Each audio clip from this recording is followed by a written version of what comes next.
થાય છે, જ્યાં ભગવાન શ્રી કૃષ્ણએ પોતાના બાંધવોની મુક્તિ માટે તર્પણ કર્યું હતું। શાસ્ત્રોક્ત રીતે પરમ પવિત્ર ત્રિવેણી સંગમ પર ગંગા દશેરાની ભક્તિમય ઉજવણી કરવામાં આવી હતી। ત્રિવેણી સંગમ ખાતે ગંગા માતાની અવતરણ પૂજા કરવામાં આવી હતી। ગંગા અવતરણનું પાવન દ્રશ્ય સર્જવામાં આવ્યું હતું। ત્યારબાદ સાંય મહાઆરતી યોજાઈ હતી, જેમાં લૌકિક ધૂપ દીપ સાથે ત્રિવેણી સંગમ ગુંજી ઉઠ્યું હતું। ટ્રસ્ટ પરિવાર, સ્થાનિક તીર્થ પુરોહિતો સહિત સૌ ભક્તો દ્વારા ત્રિવેણી માતાની સુંદર આરતી ઉતારવામાં આવી, જેમાં ગીર સોમનાથ જિલ્લા કલેક્ટર NV ઉપાધ્યાય, અધિક કલેક્ટર રાજેશ આલ સહિત મહાનુભાવો તેમજ સામાજિક અગ્રણીઓ સહિત બહોળી સંખ્યામાં શ્રદ્ધાળુઓ જોડાયા હતા। આજે ગંગા દશેરા હોવાથી ત્રિવેણી માતાની આરતી કરવામાં આવેલ હતી અને અહીંયા આયોજન કરવામાં આવેલ, જેમાં સોમનાથ ટ્રસ્ટ દ્વારા આયોજન કરવામાં આવેલ હતું। સ્થાનિક તીર્થ પુરોહિત અને માનનીય કલેક્ટર સાહેબ પણ આરતીમાં જોડાયા હતા। તે સિવાય ગામના લોકો, ભક્તજનો અને બહારથી આવેલ ભગવાન સોમનાથના દર્શને આવેલ યાત્રીઓ પણ જોડાયેલા હતા।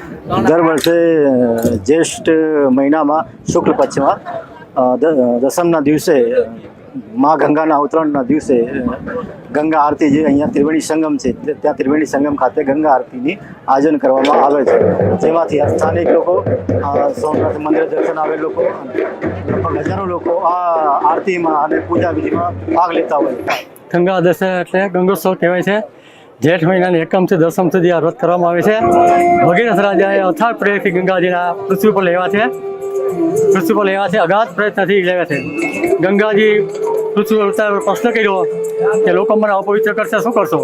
ત્યારે ભાગીરથે કીધું કે સાધુ સંતોના સમાગમથી નિર્મળ રહી અને વચન સાંભળી ગંગાજી વિષ્ણુ ભગવાનના ચરણમાં થઈ, શિવજીના માથા પર થઈ, ગંગાનો પ્રવાહ વહેવા માંડ્યો।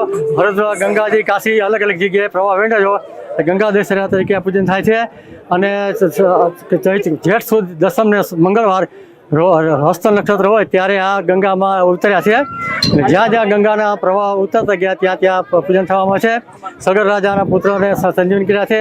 જ્યાં સાગર પુત્ર ભસ્મ થઈ ગયા ત્યાં સાગર હતો, ત્યાં નામ સમુદ્ર નામ સાગર પડી ગયું અને જ્યાં હરિદ્વાર, કાશી, ગંગા, ત્યાં ગંગા બધા પૂજન થાય છે। આ જ્યેષ્ઠ માસની શુક્લ પક્ષની દસમી તિથિ એટલે ગંગા દશેરાનો પવિત્ર દિવસ છે। આજે આ પવિત્ર દિવસે પ્રભાસ ક્ષેત્રના ત્રિવેણી સંગમ પર, જ્યાં હિરણ્ય, કપિલા અને સરસ્વતીનો સંગમ છે, એવા પવિત્ર સંગમ ઉપર શ્રી સોમનાથ ટ્રસ્ટ દ્વારા ભગવાન મહાદેવ શંભુનું પૂજન અને માં ત્રિવેણીની પૂજા એટલે માં ગંગાની પૂજાનું આયોજન કરવામાં આવ્યું।